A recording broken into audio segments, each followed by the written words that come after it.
James had been murdered, that much was certain. He'd been found floating in the river, but it was clear that he hadn't merely drowned. There was the lack of water in the corpse's lungs, for one, plus the bruises around his face and neck.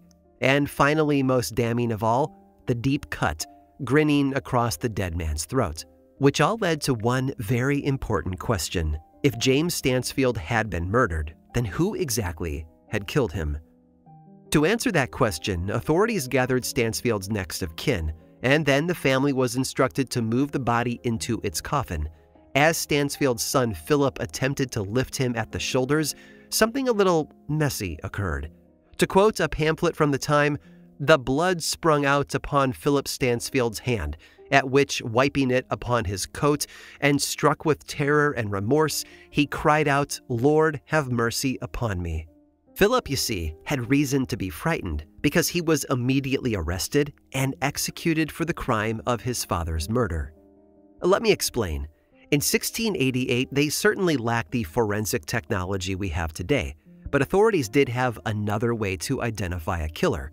It was called a beer rite, and up until the 19th century, courts all over Europe relied on the practice to dole out justice. It went a little something like this. First, you forced a suspect to touch the corpse. Then you watch to see if the corpse starts to spontaneously bleed. And that's it. That's the whole beer rite. If the corpse doesn't bleed, then you're in the clear. But if it does, well, then there's trouble, because a bleeding corpse means that a suspect is guilty, which, unfortunately for Philip Stansfield, is exactly what had happened. You see, it was believed at the time that a dead body could consciously make itself bleed as a means of communicating and thus pointing out the killer. Think the blinking Christmas lights in Season 1 of Stranger Things, but with a bloody corpse instead. It may seem bizarre to afford so much agency to a dead body, but then again, the lines between life and death have always been thin in the Stansfield family's neck of the woods. That is one of the most haunted cities in the world, Edinburgh, Scotland. I'm Aaron Mankey, and this is Lore.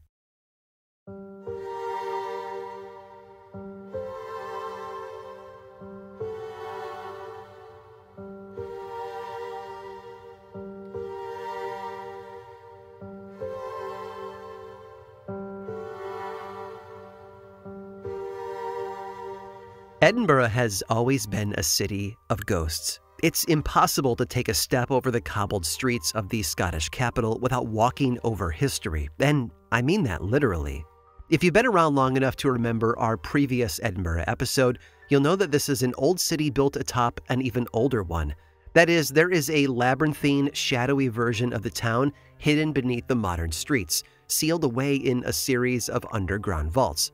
But the truth is, you don't need to dig deep to find the dark and dastardly in Edinburgh's past. There is more than enough history above ground, looming in plain sight, starting, in fact, with the city's name.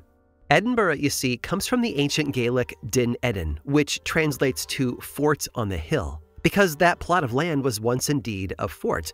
Multiple forts, actually, for when the first crumbled, another was built in its place, and centuries after that, when the second fort had fallen to time, a castle rose in its stead.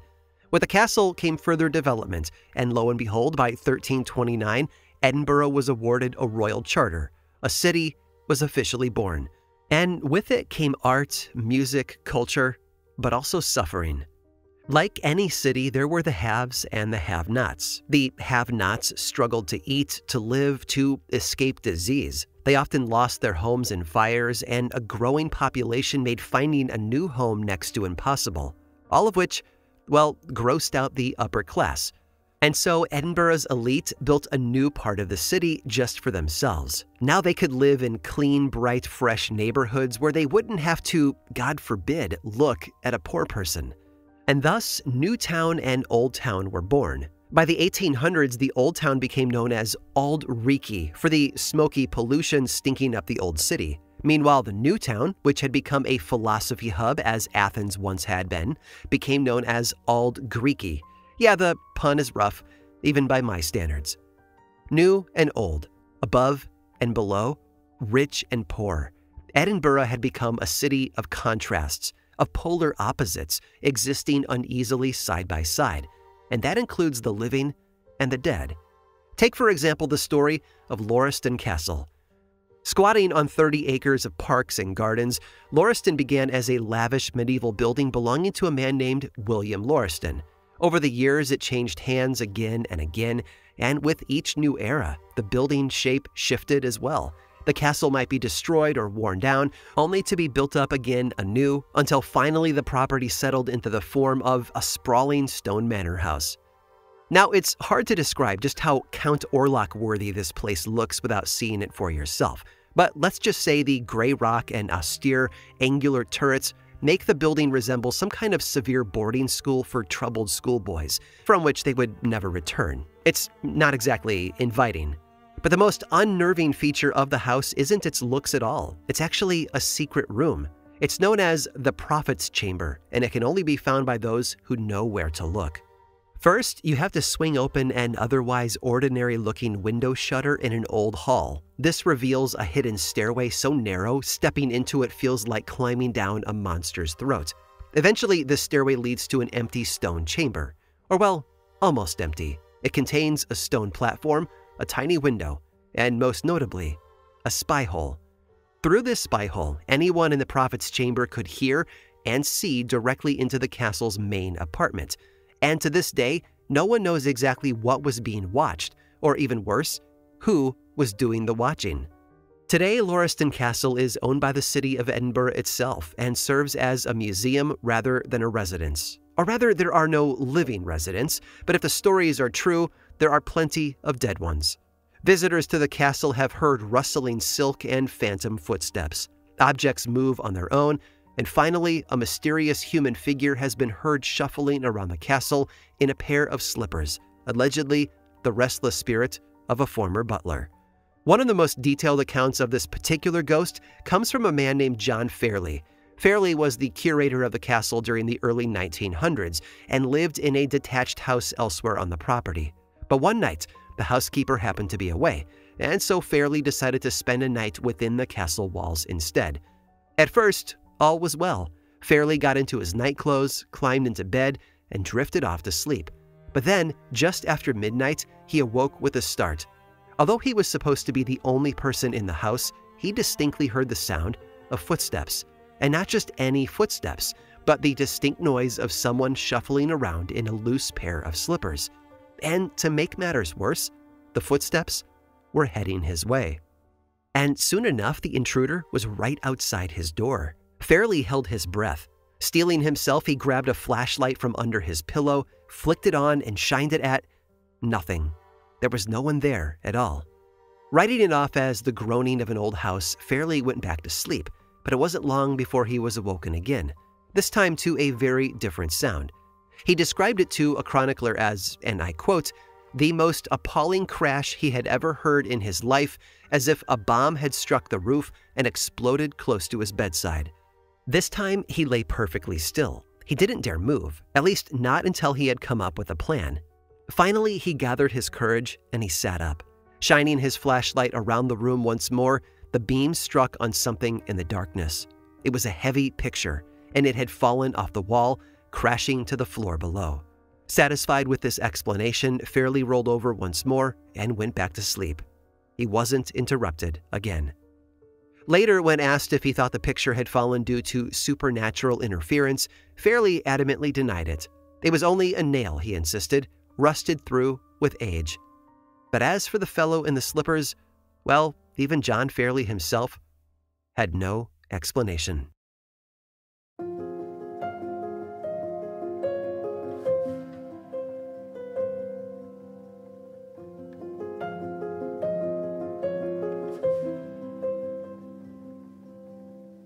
In a city as old as Edinburgh, almost every building contains a secret former life. Perhaps that apartment on the corner was once a plague hospital, or maybe the local Sainsbury's, with its glassy grocery store windows, once served as a gathering place for philosophers. Yes, we expect castles and dungeons to be full of stories, but sometimes the most extraordinary tales are hiding in the most ordinary of places.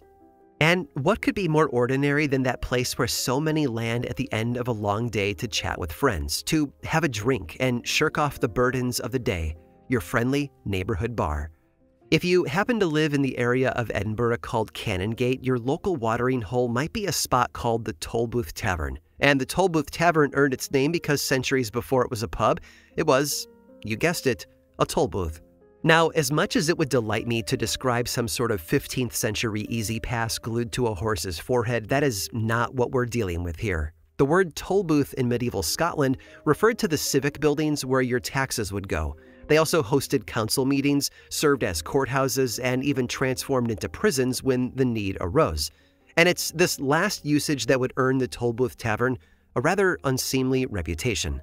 You see, normally the ground floor of the Canongate toll booth would only house minor criminals, people who failed to pay their taxes, that sort of thing. But sometimes they would catch a bigger fish, and at least once, that fish was a witch. According to local records, a man accused of witchcraft was being held in the toll booth jails when the area's justice clerk had an idea. This clerk, a man named Sir Lewis Bellenden, was determined to cure the prisoner of his demonic ways. How? Why, with an exorcism, of course. And so one gloomy Scottish day, Sir Bellenden got to work. Now, maybe it involved torture. Perhaps he forced the prisoner to live out his worst nightmares. In truth, we don't know what methods were used, but they couldn't have been pretty, because it's said that the experience terrified the accused so much that he died. That's right, in the very room where today you might down a pint, a city justice clerk literally scared a man to death. And then there's the Banshee Labyrinth, named of course for the screeching female spirit who, in Irish and Scottish lore, appears as an omen of death. This spot bills itself as being the most haunted pub in all of Scotland, and based on its past, it's easy to see why. Located on Niddry Street in the center of Old Town, the tavern sits right next door to the former home of one of the wealthiest men in 16th century Edinburgh, Lord Nichol Edwards. Edwards was Lord Provost of Edinburgh during the reign of King James VI, and as such, lived a life of absolute luxury. His home was as opulent as you might expect for a man of his status. He loved to play host, even welcoming royalty to visit. In fact, in 1591, King James himself came there to stay. But this house also had a secret, because hidden in the back of a remote little closet was a hidden trapdoor. Lifting that trapdoor, you would find a staircase leading deep beneath the house, and after descending those stairs, you would find yourself in a dungeon. You see, Lord Edwards and King James had a shared interest. Both of them not only believed in witches, but they absolutely despised them. There were rumors that Lord Edwards imprisoned innocent women in his dungeon and tortured them for the alleged crime of being a witch.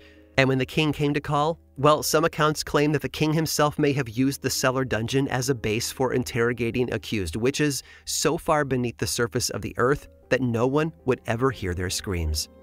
Edwards died in 1610, and in 1785 the entire neighborhood was demolished to make way for the construction of South Bridge. What had once been Edinburgh's richest neighborhood was now one of the poorest. And as Southbridge rose, new shops and businesses opened alongside it, including the Banshee Labyrinth, right against the former residence of Lord Edwards.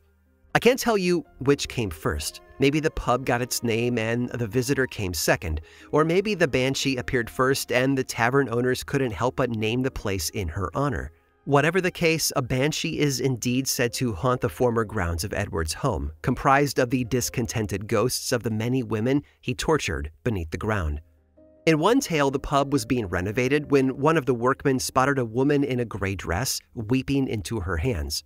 When he drew near to her, she raised her head, revealing not a woman's face, but that of an eyeless, toothless corpse, and then she screamed. Or perhaps it wasn't a scream at all, but a telephone ring, because just then a call came in, announcing that one of the workmen's family members had died. And there are other ghosts as well that plague the Banshee Labyrinth. A little girl, a faceless black-cloaked man, a creep named Old Jock who slams doors in the women's restroom. But I'll save their legends for another time, because we still have one more accursed pub to visit, a spot that happened to be a hunting ground for famed murderers Burke and Hare. We've told their story in full before, but as a brief recap, William Burke and William Hare were Irish immigrants who came to Edinburgh to find work at the canals, only to start a body-snatching racket instead.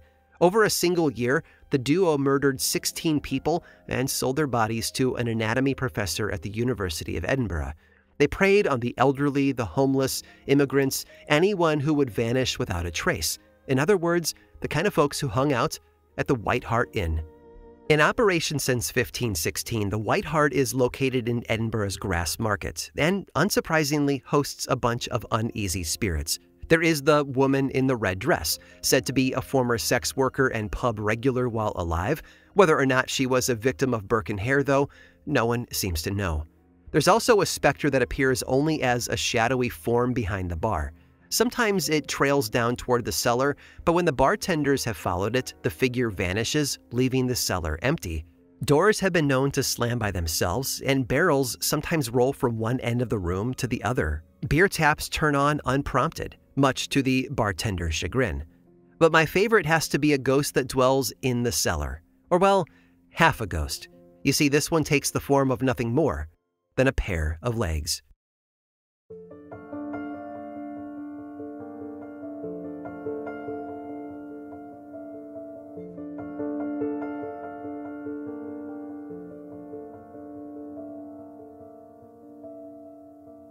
In the central part of Edinburgh's Old Town lies West Bow Street, one of the most picturesque spots in the whole city. From its cobbled stones to its colorful shop fronts, punctuated by arched windows, this winding, narrow road practically screams whimsy.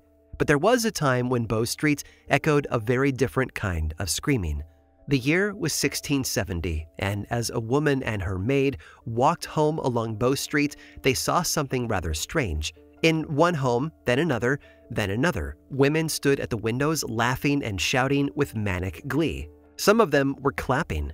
Finally, the travelers arrived at the home of a well-respected general named Thomas Weir, and there, a final woman appeared. She was a giant, twice the size of a human being, and no matter how fast the travelers fled, the figure was somehow always one step ahead, cackling. At last, the specter turned down an alley, and there was swallowed by the wild light of countless flaming torches. At the time, the woman and her maid could make no sense of the vision, but little did they know they had just witnessed a premonition of a fiery downfall of none other than Major Thomas Weir himself. You see, while all of this had been going on outside his house, Major Thomas Weir lay on his bed within, deathly ill. Through his labored breaths, he looked back over his life, a full 70 years on planet Earth, and what a life it had been. He'd been a loyal military man, fighting on behalf of the Covenanters to defend the Presbyterians' religious freedom. He'd been a friend, a soldier, a dedicated member of the church, which was all the more selfless given that he'd been born into wealth and could easily have kicked off this moral calling for a life of leisure and luxury. Instead of frivolous pleasures, Thomas had chosen to dedicate his life to the people of Scotland. Townsfolk frequently went to his house just to hear the man pray. Clutching the walking stick that he was never seen without, Thomas would slip into a fervid state of prayer, so pure that many considered him, to quote one scholar, more angel than man. Heck, he'd become such a pillar in the community he even earned the nickname Angelical Thomas. In other words, by the time Thomas Weir reached the end of his life, he had become one of the most beloved and respected men in all of Edinburgh. But that was all about to change, because only days after the traveling women saw the flaming vision outside his home as he writhed on his sickbed, Thomas began to confess. At first, witnesses thought that it must be his illness talking. Surely it had affected his mind because the sins he was confessing to, they were too horrible, too shocking to possibly be true. And yet, when physicians were frantically called to examine him, they found him to be chillingly, damningly sane. It seems that for all those decades, the pious Thomas Weir had been living a double life.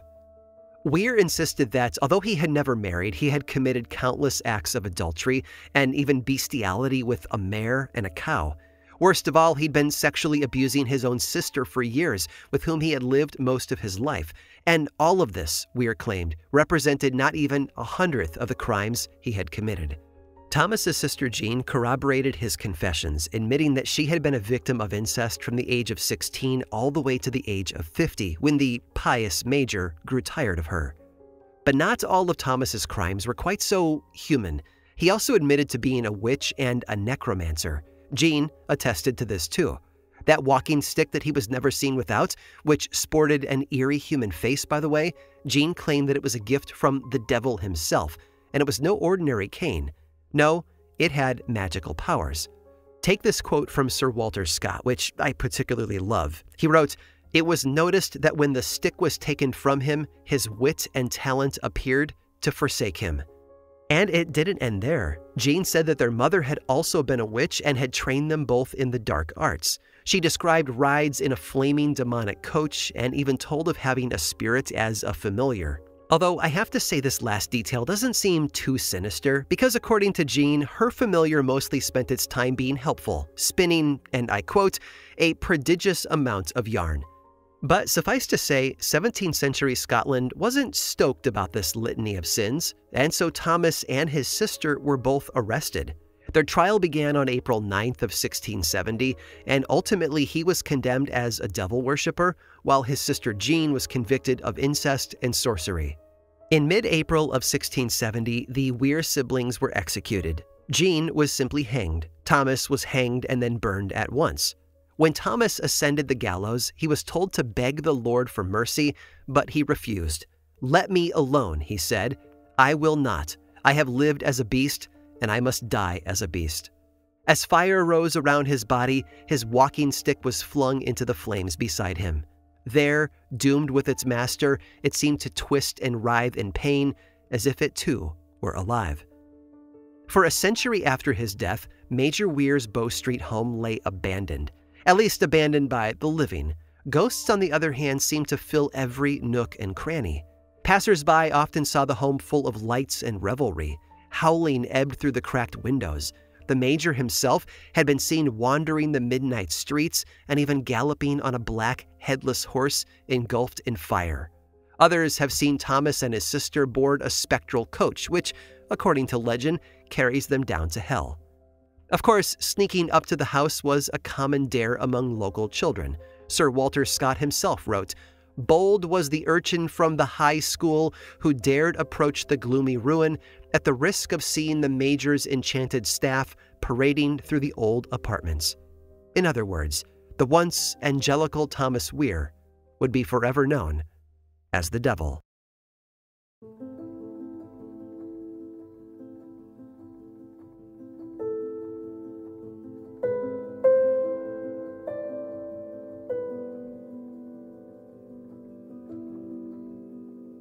There's something eternally fascinating about double lives. It's why creatures like werewolves and shapeshifters entice us, why we pore over news articles in which seemingly ordinary men turn out to have bodies hidden beneath their floorboards. And that's why cities like Edinburgh, a city of opposites, will always keep us coming back for more. We can't walk away from the possibility that everything we thought we knew might just be a lie. Setting aside the claims of witchcraft, Thomas Weir was, without a doubt, a monster. He spent a lifetime abusing his own sister, not to mention animals, maids, and more. And whether you believe in the supernatural or simply the cruelties of humankind, that house on Bow Street surely held its fair share of evil. In 1830, Major Weir's house was finally demolished. At last, the people of Edinburgh would be able to move on from the crimes that had shocked an entire city. Or at least they thought the house had been demolished. But it seems that just like its former owner, the Weir house had a secret life of its own. Because, you see, unbeknownst to the residents of Bow Street, the home actually wasn't torn down completely. Instead, a new building rose up around it, obscuring it from view. It seems that for decades, Weir's House of Horrors hid silently within the walls of a modern Quaker meeting house. Worshippers gathered for prayer and reflection, unaware of the once loathed residents hiding in their midst. In fact, it wasn't until recently that researchers discovered the old house. But luckily, the Quakers seemed to be treating it with the respect it was due. That is, not very much. In the words of Anthony Buxton, the meeting house's manager, "Weir's house is in our toilet," which seems appropriate.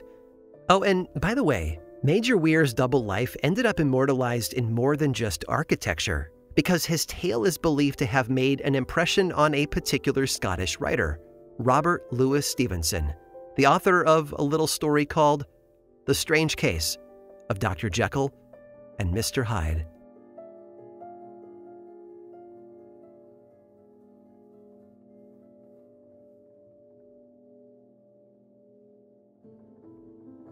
I hope you've enjoyed this wander through the cobbled streets of one of the most beautiful cities in the world. You might not have been able to see it, but the stories we've covered today still paint a powerful and haunting picture.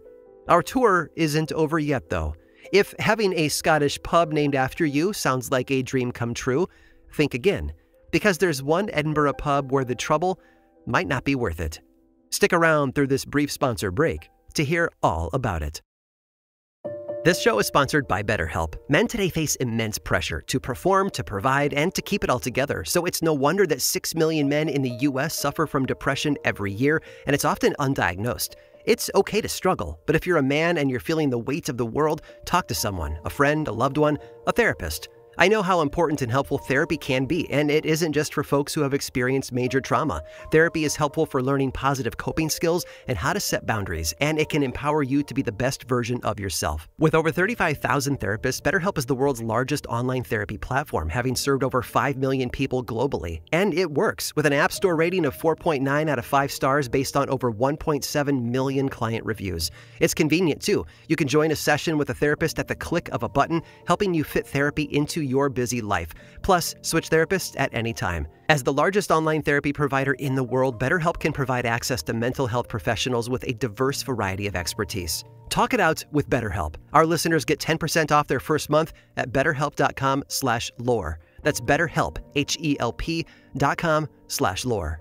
This episode was also sponsored by Squarespace. Squarespace is the all-in-one website platform designed to help you stand out and succeed online. Whether you're just starting out or scaling your business, Squarespace gives you everything you need all in one place. As a former graphic designer, I know firsthand how tough it can be to craft a brand and a website around who you are and what you do. But Squarespace makes it so incredibly simple. Squarespace gives you everything you need to offer services and get paid all in one place. From consultations to events and experiences, showcase your offerings with a customizable website designed to attract clients and grow your business. Get paid on time with professional on-brand invoices and online payments, and streamline your workflow with built-in appointment scheduling. Squarespace has cutting-edge tools that are meant to give you the boost you need to craft a beautiful site around you and your brand. Their library of professionally designed, award-winning website templates lets you use drag-and-drop editing, beautiful styling options, and unrivaled visual design effects with no experience required. And Squarespace can use basic information about your industry, your goals, and your personality to generate personalized design recommendations for you. Plus, their Squarespace email campaigns option has all the tools that you need to engage clients, promote your services, and grow your business. Get started today. Head over to squarespace.com/lore for a free trial, and when you're ready to launch, use the offer code LORE to save 10% off your first purchase of a website or domain. Squarespace. Build something beautiful. This episode was also sponsored by Acorns. Did you know that nearly half of all people between the ages of 55 and 65 have nothing set aside for retirement? Listen, it is not too late for them, but you can make things way easier on yourself if you start planning for your golden years now. And thankfully, Acorns is here to help.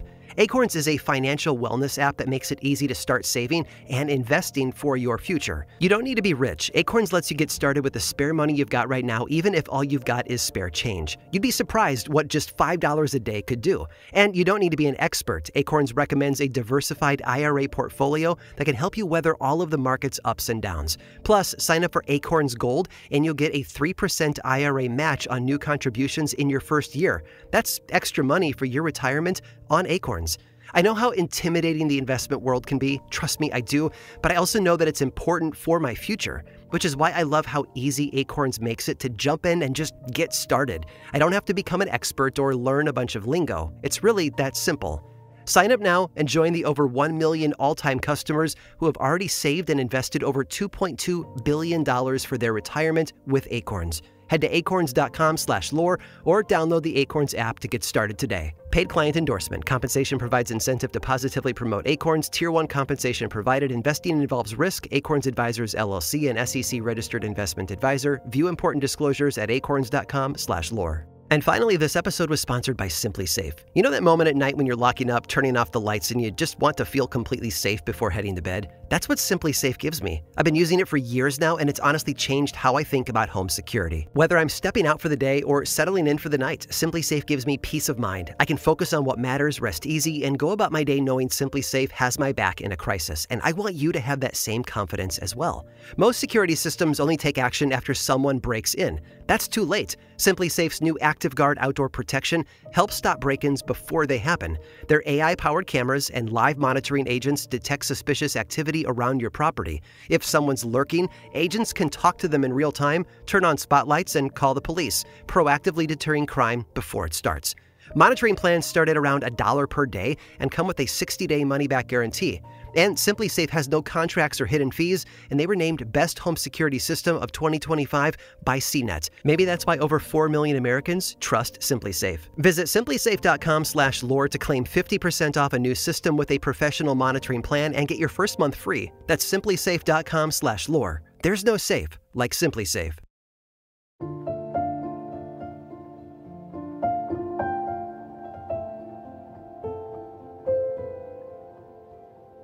Things were not looking good for Maggie, and by that I mean she was dead. It had all started when her fisherman husband went away to sea. This was the early 1700s, and a woman without a husband was in pretty dire straits. She had nowhere to live and no way to access any money, and so in exchange for a place to stay, Maggie got work at an inn. And it was there that Maggie found herself pregnant, but not by her husband. No, the innkeeper's son was to blame, and so, fearing the stigma that would come from such a pregnancy, Maggie kept it hidden. Now, to be fair, she didn't do a great job of that. It was pretty obvious to just about everyone around her that she was very, very pregnant. But still, Maggie denied it, all the way up until the very moment she went into labor. The truth is, we don't know exactly what happened next. Perhaps the baby was stillborn. Perhaps it died of natural causes shortly after birth. Or perhaps Maggie herself, racked with shame and fear, ended the child's life herself. Whatever the case, we do know this. After giving birth, young Maggie Dixon ran to the River Tweed, intent on letting the current take a tiny corpse away. But she lost her nerve and instead left the infant on the riverbank, where it was soon discovered. It was obvious to everyone who the baby belonged to, and so Maggie was arrested and taken to the toll booth in Edinburgh to await her trial. Her child was sent to a surgeon for autopsy, and after placing its lungs in water, it was determined that the baby had indeed taken a breath, meaning that it was born alive. That was everything the all-male jury needed to hear. Maggie was convicted of murder. On September 2nd of 1724, Maggie Dixon was hanged at the Grassmarket gallows. She was only 22 years old. Now, you might think that this is the end of Maggie's story, but it's not. Apparently, there was something of a scuffle between her friends and some local medical students. Her friends wanted to take her home and bury her. The students wanted to dissect the poor girl for their studies. Ultimately, her friends won out, and it's lucky they did too, because as her coffin was conveyed to her hometown of Musselburgh, Maggie came back from the dead. As the story goes, the men who were in charge of transporting her stopped along the way for a drink. As they sipped their libations, one of them stood up with a start. He could have sworn that he saw, but no, it was impossible. Still, to be safe, the man approached the coffin, lifted its covering, and sure enough, the lid moved. Suddenly, Maggie Dixon's corpse sat up and climbed out of the coffin. Apparently, the hangman hadn't done such a thorough job after all. Inconveniently for her, the whole rising from the dead thing scared off her carriage drivers. But that wouldn't stop Maggie. She got dressed, laced up her shoes, and walked the rest of the way home. Suffice to say, the authorities were stymied. For one, no one knew how she survived. Some rumors swirled, claiming that she had seduced the hangman into loosening the rope, but there's no evidence for that. All that was certain was that Maggie, who was supposed to be dead, was very much alive, and since a physician had pronounced her dead after the execution, her sentence had technically been carried out. According to Scottish law, Maggie was free to go. Maggie Dixon went on to live another 40 years. The only lingering evidence of her strange ordeal was a lifelong stiff neck and a new nickname, Half Hang It Maggie. Oh, and if you're wondering what happened when her husband finally got back, things were a little well, complicated. But not because of the affair and the baby. No, it turns out Maggie Dine had legally dissolved their marriage, and so the two had to get married again. So if you ever stop for a drink at Maggie Dixon's pub, raise a glass in her honor. And then, of course, raise it again.